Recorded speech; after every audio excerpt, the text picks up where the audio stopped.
Glória a Deus, né? Deus nunca te deixou. Deus nunca te abandonou. Deus nunca deixou você caminhar sozinho. Jesus, ele prometeu que ele estaria conosco até o final de tudo.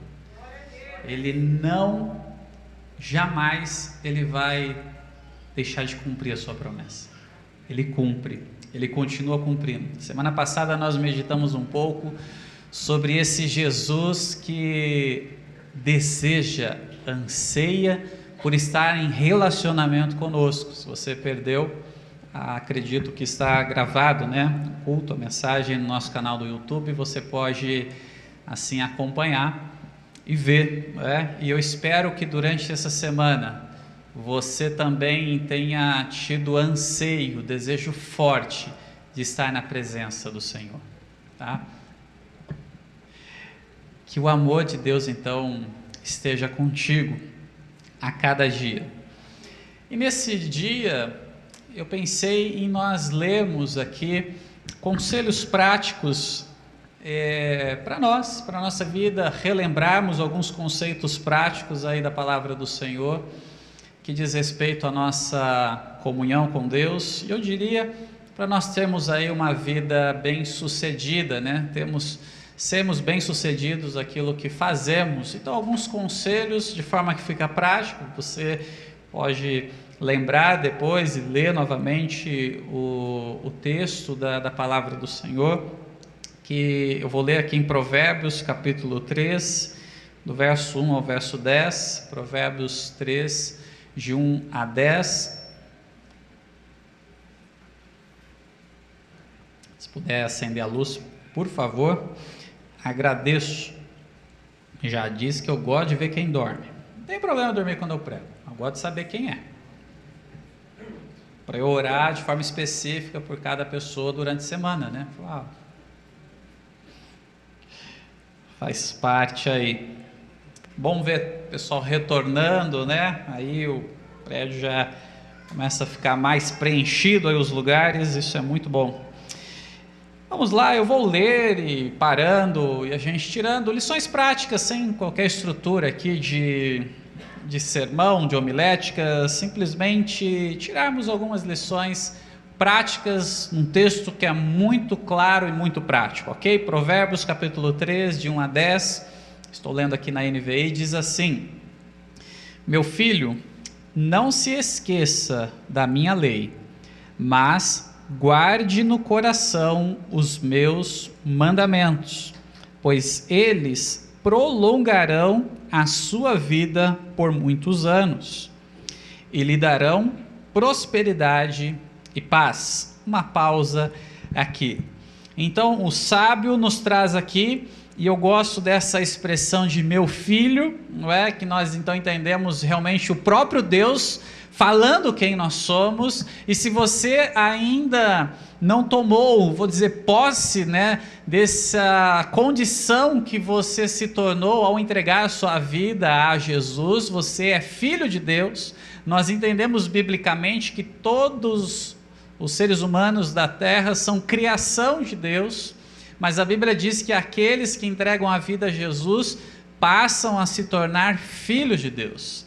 Você deixa a condição apenas de criação e agora você é filho. E aqui então é um conselho, né? Vamos entender do próprio Deus então para o seu filho, né? Para o seu filho. E eu entendo que quando um pai que ama o seu filho, ele vem trazer conselhos, é sempre para o bem do filho. Nós estamos falando de um pai no sentido real da palavra, né? No sentido verdadeiro. Por que eu tenho que fazer essa observação? Porque eu não sei qual foi o seu contexto, né, de pai, qual a imagem, né, que você tem sobre pai, não é? E às vezes aquilo que você tem de experiência, você obviamente, inconscientemente você transfere para Deus. Mas aqui nós estamos falando de um pai realmente 100% certo, correto, 100% dentro do conceito de pai. E aí ele diz assim: não se esqueça. Quando vem um conselho, uma palavra para você, com essa observação, não se esqueça, você pode pensar pelo menos duas coisas. Primeiro, que se você não tomar cuidado, você pode se esquecer, ok? Quando vem assim, ó, não se esqueça. Então, existe a possibilidade de esquecer. Nós precisamos entender isso. Se queremos ser bem-sucedidos na nossa vida, nós temos que entender que algumas coisas importantes, ou alguns conceitos importantes em nossa vida, podemos esquecer. Por isso que a palavra, ela inicia falando, não se esqueça. Mais ou menos quando a mãe vai falar lá, quando o filho vai sair, fala, não esqueça da blusa, né? Não esqueça disso, não esqueça daquilo, não é?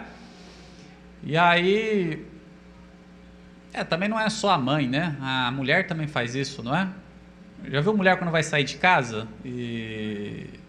Não sai para ir embora, calma. Assim, vai sair e tem que dar as orientações, vem aquela listinha, não é? Não esqueça disso, esqueça daquilo.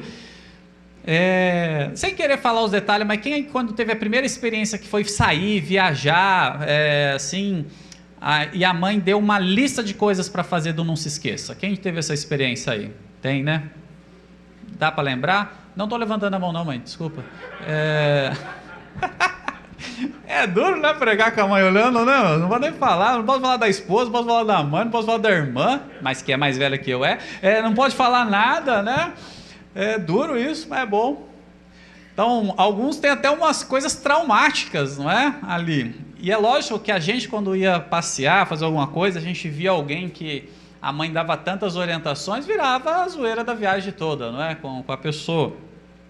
Mas, mesmo a mãe no seu excesso de preocupação, ela tem realmente um amor, um cuidado, são detalhes. E às vezes nós não damos o devido ouvido, né, a devida atenção àquilo, e no momento da dificuldade, o que vem à nossa mente? Por que eu não segui o que mamãe disse, o que papai disse, o que fulano disse?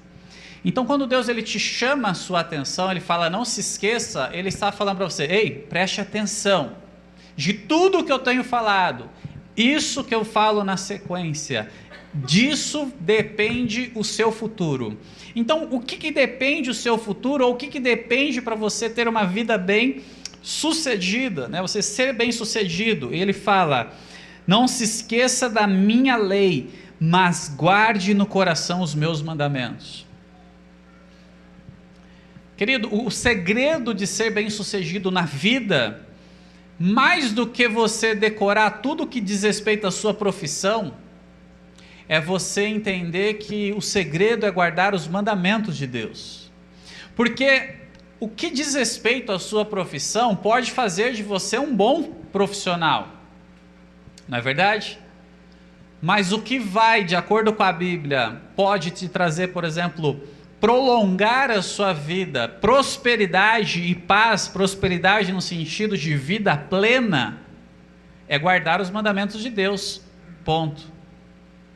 Porque guardar os mandamentos de Deus vai fazer com que nós tenhamos um crivo para tomar as decisões, não é verdade?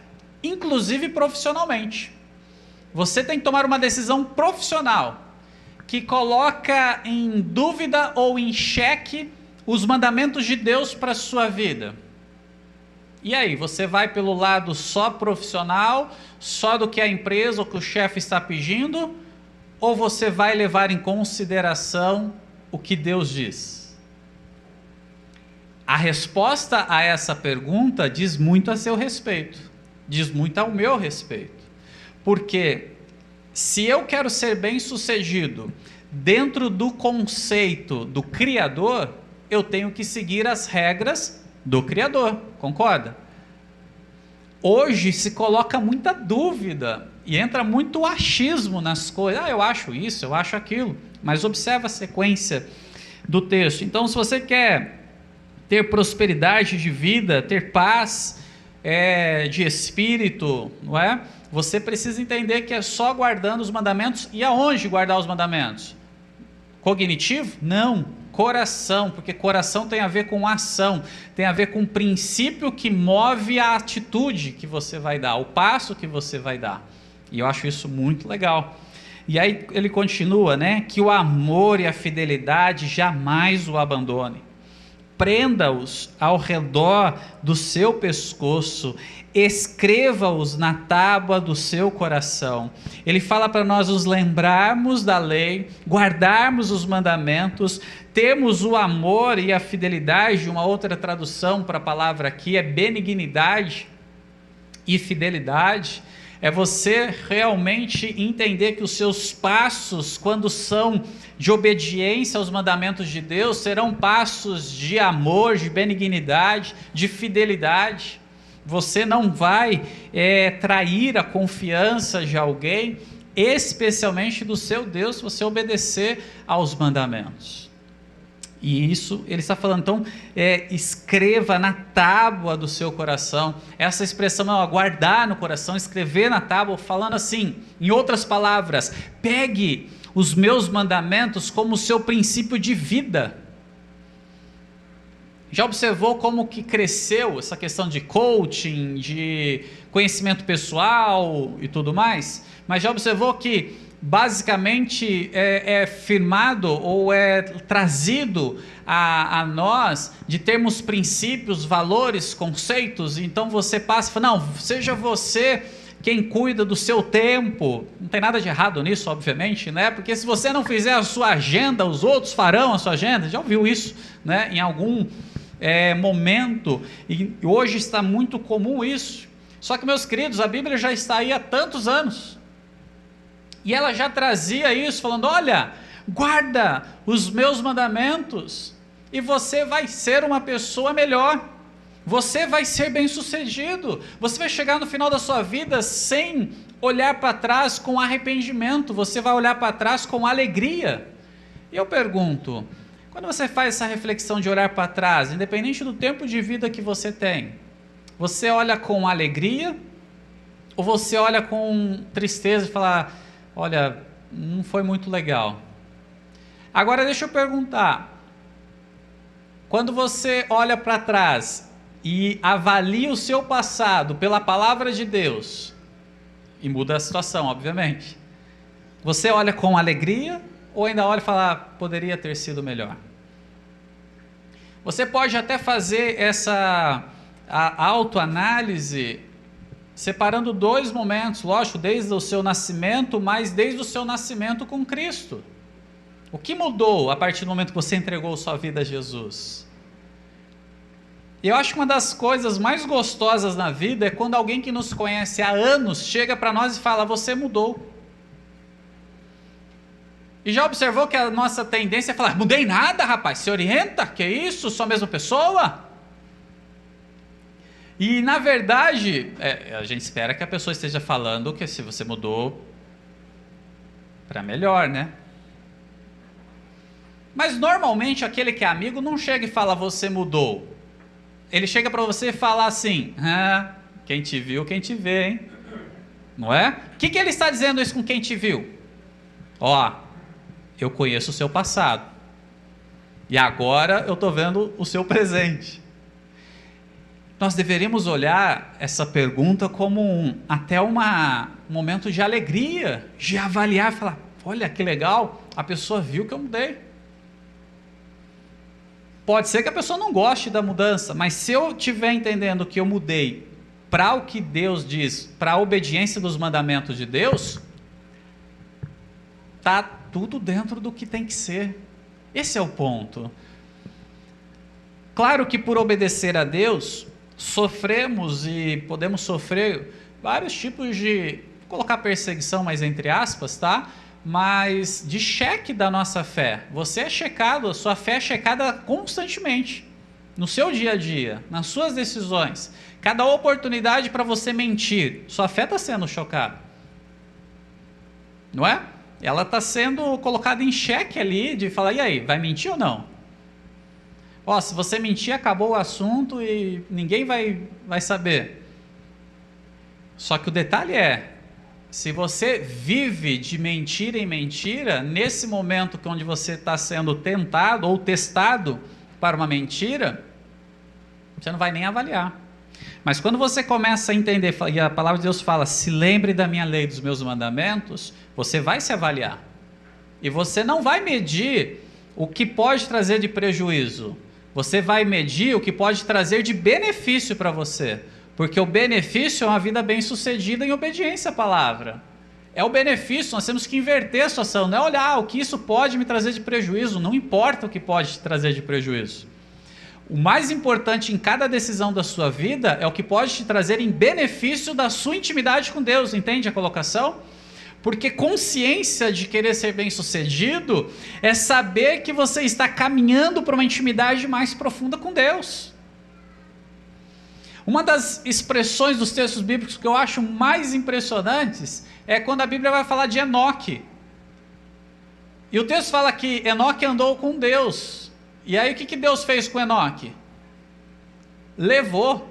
Enoque não passou pela experiência que a gente vai ter, né? Aqui, como seres humanos, de morte. E o texto fala, Enoque andou com Deus e Deus levou. Eu acho que isso é ser bem sucedido, é chegar o momento ali de falar, no final, Ricardo andou com Deus, caminhou com Deus. Esse é um ponto sempre pega para mim, de pensar, não, como que eu tenho tido esse coração de busca por Deus? E olha o que diz o verso 4. Ele colocou para lembrar da lei, guardar os mandamentos aí, né, no coração, o amor, a fidelidade, né, atar na tábua do coração, né, escrever. E aí no verso 4 fala, então, você terá o favor de Deus e dos homens e boa o quê? Reputação.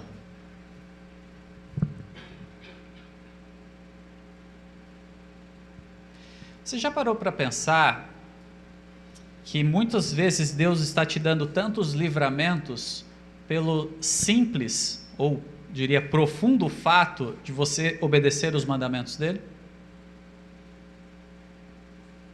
Você já parou em algum momento da sua vida e viu assim, olha, eu não sei como. Muitas pessoas têm experiência assim no trânsito, não é? Carro, diz o governo, fala, não sei como, né? Era para ir, de repente o carro parou. É ou não é o favor de Deus? Uma palavra que alguém dá para você sem conhecimento do que você está passando. Uma bênção, uma proposta, uma promoção que na verdade você deseja, mas você às vezes não espera, né? A gente tem a esperança, né, muitas vezes, mas não tem ali, dá um desejo, mas às vezes está longe, de repente vem. Por quê? Obediência aos mandamentos de Deus.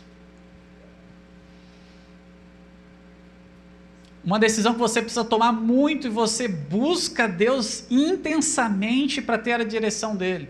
E quando você chega o grande dia de tomar a decisão, de resolver aquela situação com alguém, e você chega e você percebe que as portas já foram escancaradas, não estão nem abertas, escancaradas e já resolve. Ou que você precisava ir acertar com a pessoa e de repente a pessoa toma iniciativa e vem para você e pede perdão. E ela já fala, olha, eu errei. Meu querido, é ou não é Deus agindo em seu favor? Está precisando de um alimento e de repente chega alguém lá e fez alguma coisa e te deu ali. É ou não é? Ali. Às vezes você tem um sustento, tem as condições financeiras, sua vida financeira está em ordem, mas de repente chega alguém e te dá um cartãozinho, um presentinho, uma lembrancinha muito simples, e aquilo é como um bálsamo para você, porque você precisava naquilo. É ou não é um favor de Deus em seu favor, e usando pessoas? Se você parar para pensar, obedecer os mandamentos de Deus só traz benefício, e a Bíblia, então, ela diz aqui, ela fala, então você terá o favor. Vai ter o favor de Deus. E é interessante que ele ainda fala dos homens. Eu fiquei pensando quando estava lendo esse texto, falando, tudo bem, o favor de Deus, ok, mas o favor dos homens, na nossa sociedade é meio esquisito isso, não é verdade? Pensar nisso, cair na graça das pessoas, mas assim, Nós não podemos esquecer que Deus continua sendo o Senhor de todos. Ele é soberano e Ele move pessoas. E Ele move os dele e aqueles que ainda não são dele, porque não decidiram se entregar para Ele, em favor da sua vida. E aí a boa reputação, ela vem, não porque você é uma pessoa certinha, mas porque você honra a Deus. E quem honra a Deus é honrado por Deus. É simples a matemática de Deus, ok? Aí o verso 5: confie no Senhor de todo o seu coração e não se apoie, preste atenção nisso, por favor, não se apoie em seu próprio entendimento. Reconheça o Senhor em todos os seus caminhos e Ele endireitará as suas veredas. Queridos, vem essa parte aí de se lembrar, de guardar os mandamentos, de obedecer a Deus, vem o favor de Deus, e agora vem uma palavra assim: olha, entenda isso e confie plenamente no Senhor, porque em alguns momentos da minha vida e da sua vida, nós só temos uma única opção: confiar em Deus. Podemos ter todas as habilidades. Quer um exemplo clássico disso? Você está dirigindo e vem uma tempestade muito forte, aquela que você não consegue enxergar nada. Você sabe dirigir, não sabe? Se não souber, por favor, não pegue o carro. Mesmo que te deram uma carteira de CNH lá, não pega. Mas se você sabe, mas chega naquele momento que você só resta fazer o quê? Confiar em Deus. Nunca me esqueço da gente voltando lá de Bragança. Lembra quem estava com a gente? Lembra que foi um negócio, pegou ali na região de Campinas, destelhou casas e mais casas lá, e nós pegamos tudo aquilo no caminho com os carros, fomos levar os adolescentes lá e os jovens para um trabalho lá em Bragança, e dirigindo, não enxergávamos nada. Aí, nesse momento, você vai parar no acostamento? Se você enxergar o acostamento? Gente, é aqueles minutos ou aquele momento que você olha e fala: Deus é o Senhor. Só que essa compreensão da nossa pequenez ou da nossa incapacidade e do poder e da capacidade de Deus é o que Ele quer que nós tenhamos, não só nesses momentos, mas em toda e qualquer circunstância da nossa vida. Entende a diferença?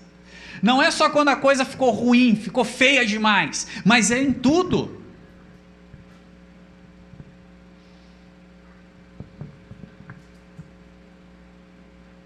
Até nas coisas comuns. Sobrou, né, vou falar no bom, assim, na esperança que todos tenham essa experiência.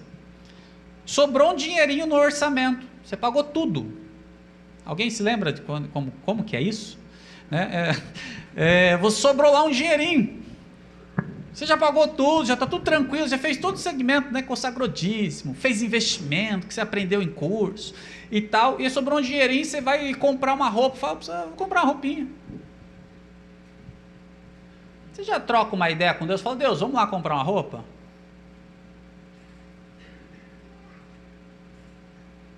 Deus, e essa roupa? Tá bacana? O preço, o estilo, bonitão eu sei que eu sou, porque eu sei que me criou, mas assim, vou ficar bem apresentado?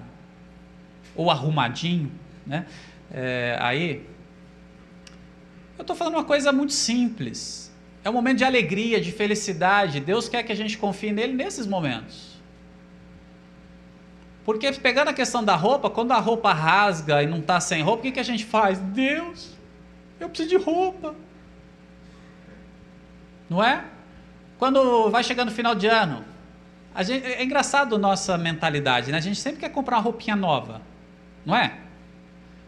E assim, se você comprou uma roupinha nova em novembro, mas você quer uma roupinha nova para ir onde? No Natal. Mesmo que vai ser só com a família. E aí depois na virada do ano, o que você quer? Outra roupinha nova. Não é? Isso faz parte da gente, que é uma roupinha nova. Só que aí chega no final de ano, está meio complicado, não dá para trocar roupinha. Qual a oração que a gente faz?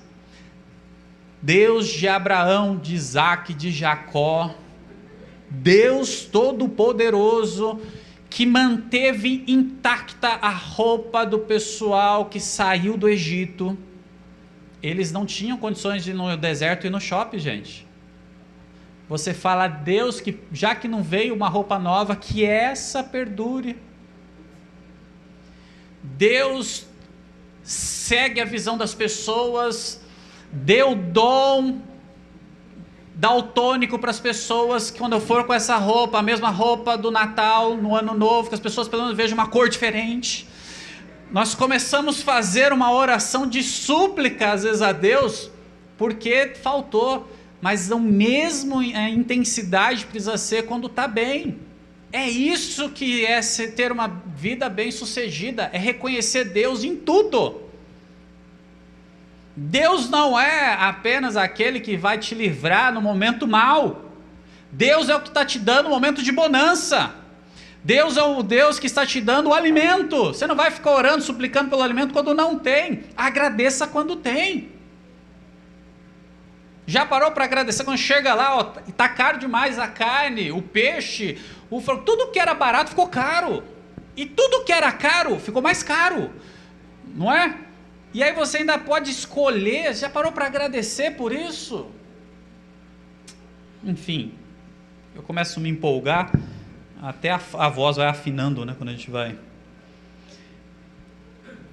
E aí ele chega e ele fala: confie no Senhor e não se apoie no seu próprio entendimento. Eu, na minha humilde análise, acredito que o maior problema nosso é esse ponto. Confiarmos ou nos apoiarmos no nosso entendimento. E eu disse já que o grande problema é o achismo. Coloca um assunto para ser discutido numa roda. De 10 que vão falar, talvez 9 vão falar: eu acho. Isso. Todos têm o direito de dar opinião, ok. Mas a questão é: quer ser bem sucedido na vida? Esquece o que você acha e veja o que Deus acha. Veja a opinião dele. Esquece o que te dá prazer. Imagine o que dá prazer para Deus. Pastor, mas isso aí é complicado, né? Eu gosto de ter uma vida tranquila. Calma, meu querido. Lá em Romanos vai falar sobre a vontade de Deus, e a vontade de Deus tem 3 características. Quais são? Boa, perfeita e o quê? Agradável. Agradável você pode colocar em letra maiúscula. Então obedecer os mandamentos de Deus vai te trazer uma tranquilidade. Mas a parte que eu entendo, demorou para eu entender, mas que eu passei a entender que é mais gostosa dessa vontade de Deus, não é a questão de conquistar as coisas, mas é a questão de ser grato com o que Deus já deu.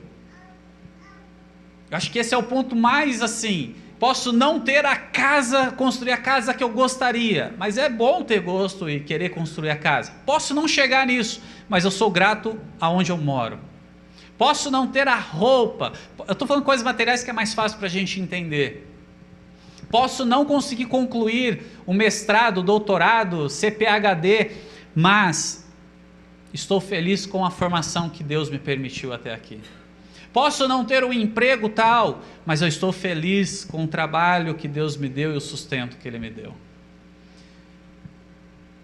Essa consciência e satisfação tem a ver com a consciência de que a vontade de Deus é boa, ela é perfeita, ela é agradável.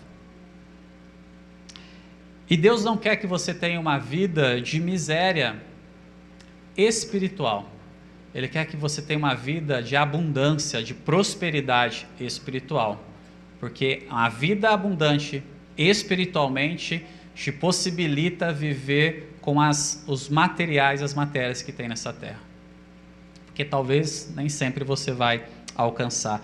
Então, cuidado com isso. Mas, reconhecendo o Senhor nos caminhos, ele vai endireitar, não é? E aí, para fechar, ele fala assim, continuando nisso, né? Não seja sábio aos seus próprios olhos, tema o Senhor e evite o mal. Isso lhe dará saúde ao corpo e vigor aos ossos. Preste atenção no verso 9 e 10. Honre o Senhor com todos os seus recursos e com os primeiros frutos de todas as suas plantações. Os seus celeiros ficarão plenamente cheios e os seus barris transbordarão de vinho. Quando você lê um texto que traz uma promessa do seu celeiro está totalmente cheio, plenamente cheio, e os barris transbordando, está falando mesmo de prosperidade da colheita ali. É ou não é uma promessa bacana para receber? E meu querido, ter prosperidade financeira, material, não é pecado não, tá? Se você achar que é pecado, ok, corte seu sustento pela metade e me dá o resto, não tem problema. Eu já estou bem resolvido com Deus nisso, não é? Eu estava ouvindo esses dias o Cláudio Duarte, né? E aí falando dessa questão financeira, e ele citou, né? Ele falou, Abraão era rico, Jacó era rico, Isaac era rico, porque agora eu vou ter que me lascar? Não, quero continuar, né? Se Deus colou os servos dele lá, também posso ser, né? Colocou ali na brincadeira, mas é verdade, Deus pode te dar. E aqui, só que aqui ele está te falando, é uma promessa depois de uma condição, não está? Ele está colocando algo antes. A gente quer o resultado, mas às vezes a gente não quer o processo. Às vezes a gente olha lá, quando Abraão, né, tem que entregar o seu filho, quando ele desce com o filho, celebrando, mas a gente às vezes não quer subir o monte como Abraão subiu, a gente quer descer vitorioso como ele desceu, não é? Então aqui o texto está falando, honre o Senhor, e aqui está falando de honra com os recursos, e eu particularmente acho que essa é a maior didática de Deus para nós, seres humanos, ainda mais um mundo capitalista como o nosso. Honrar Deus com os recursos. Quer mexer com alguém e ver como ela é? Mexe no bolso dela. Mexe no bolso. E aí começa a incomodar. Só que aqui está falando para honrar. Por que começa o texto com honrar e eu vou fechar com isso? Porque ele já veio trabalhando para a gente confiar em Deus, a gente obedecer os mandamentos dele. E ele está falando para honrar Deus. A honra é um reconhecimento da grandeza daquele a quem nós estamos prestando a honra. Então, quando eu reconheço que é Deus quem me dá o sustento, e eu tiro então as primícias daquilo e consagro a Deus, isso é a honra, eu estou reconhecendo que tudo vem dele. Eu estou reconhecendo que é Ele quem vai encher os meus celeiros, é Ele quem vai fazer os barris transbordar, é Ele quem vai dar o sustento. E aqui ele está falando com a população, servos de Deus, que tinham que plantar, que é uma situação talvez diferente. Alguns aqui tiveram essa experiência já de trabalhar em plantação, de você esperar o momento da colheita. Algumas coisas que produz uma vez no ano, e aquela produção tem que trazer o sustento para o ano inteiro, até a próxima colheita. Nós temos o nosso sustento mensal, não é verdade? Alguns ainda é quinzenal, não é? Que tem lá vale depois o pagamento. Então é muito curto. Mas aqui ele está falando de celeiro, é exatamente para aquela galera que sabia o que era perder uma colheita. Você pode perder um mês de salário seu, vai te fazer muita falta e você vai ter dificuldades, ok? Mas é mais fácil você recuperar. Agora imagina você perder um ano. Um ano. Pega o seu salário depois e multiplica por 12. Um ano. É o reconhecimento. E aí as pessoas ficam, dízimo é imposto da igreja, isso não é nada disso. Se você olhar aqui, é reconhecimento com Deus. E não é a questão do quanto você tira, porque para mim, gente, de coração, a parte mais fácil, eu sou muito da área de exatas, tá? A parte mais fácil para mim é conta. É 10%? Então na minha cabeça funciona muito simples o raciocínio. Se eu ganho 1.000, eu não ganho 1.000, eu ganho 900. É conta. Quanto é 10% de 1.000? É 100? Tirou. A minha conta eu vou fazer em cima de 1.000? Não. Não tem dificuldade nisso. Só que aqui o texto está falando para ir além. Está falando assim, ó, você vai tirar a primeira colheita, é a melhor. Você vai tirar aquilo de reconhecimento mesmo, e você vai honrar, me honrar, Deus falando. E fica tranquilo, que eu vou encher o seu celeiro. Eu vou te honrar. Eu vou em teu favor. Então, às vezes, você está pensando às vezes na questão financeira, mas deixa eu te falar, às vezes você não progride profissionalmente, porque você é um egoísta com a sua profissão. Você não entendeu que a sua profissão, Deus te permitiu ter essa profissão para abençoar. Porque o conceito bíblico não é a questão apenas de dar um dinheiro. O conceito bíblico é de generosidade. Você trabalha quantas horas por mês? Dessas horas que você trabalha, quantas horas você trabalha para abençoar alguém? Então, quando você vai entender de honrar a Deus, não é apenas você tirar uma parte do sustento e consagrar o seu dízimo, mas é a sua profissão servir para o reino. É você entender que você sim vai trabalhar. Jesus falou que quando nós fizéssemos qualquer coisa com os pequeninos dessa terra, e aquele texto, existe algumas interpretações que vão falar assim de criança, mas vai falar no sentido de todos. Quando você faz o bem para alguém, ele diz que você está fazendo bem para quem? Para ele. Então não é, eu falei, tirar 10% do meu sustento e consagrar, para mim é a parte mais fácil, mais simples. Porque se o meu Deus me deu um emprego para eu ganhar 1.000, ok, eu estou ganhando 900, ok. Se ele quiser que eu tire R$1.000 de oferta aqui de dízimo, ele vai me dar um emprego de 10.000. Ele é o dono. Agora, eu tenho que ter consciência com o que eu faço com aquilo que está em minhas mãos.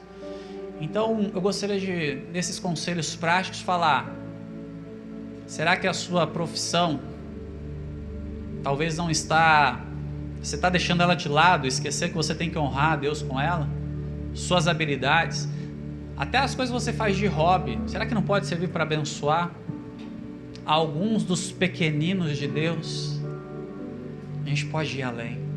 Eu diria que nós temos uma enorme vantagem de fazer parte de uma igreja, porque numa igreja a gente pode usar os nossos dons e talentos, não é verdade? Para abençoar. Então é mais fácil isso.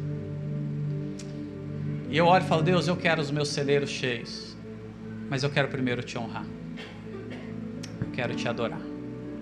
Eu quero orar contigo nesse momento para fechar. Até passei aqui do meu horário, esqueci mesmo. Eu tinha que encerrar antes aqui.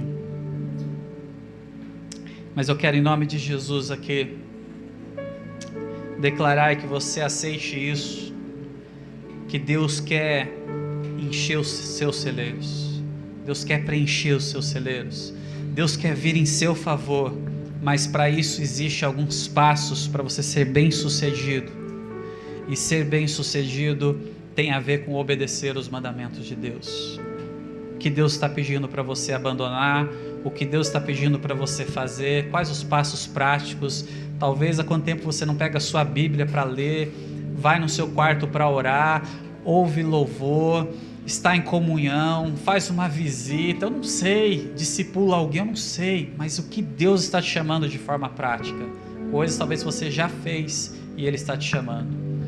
Querido eterno Deus, nós estamos diante do Senhor, te glorificando, te exaltando, adorando ao Senhor em todo o tempo. Obrigado, Pai, porque o Senhor nos dá conselhos tão práticos. Ajude-nos, ó Deus, a obedecermos e guardarmos seus mandamentos no nosso coração.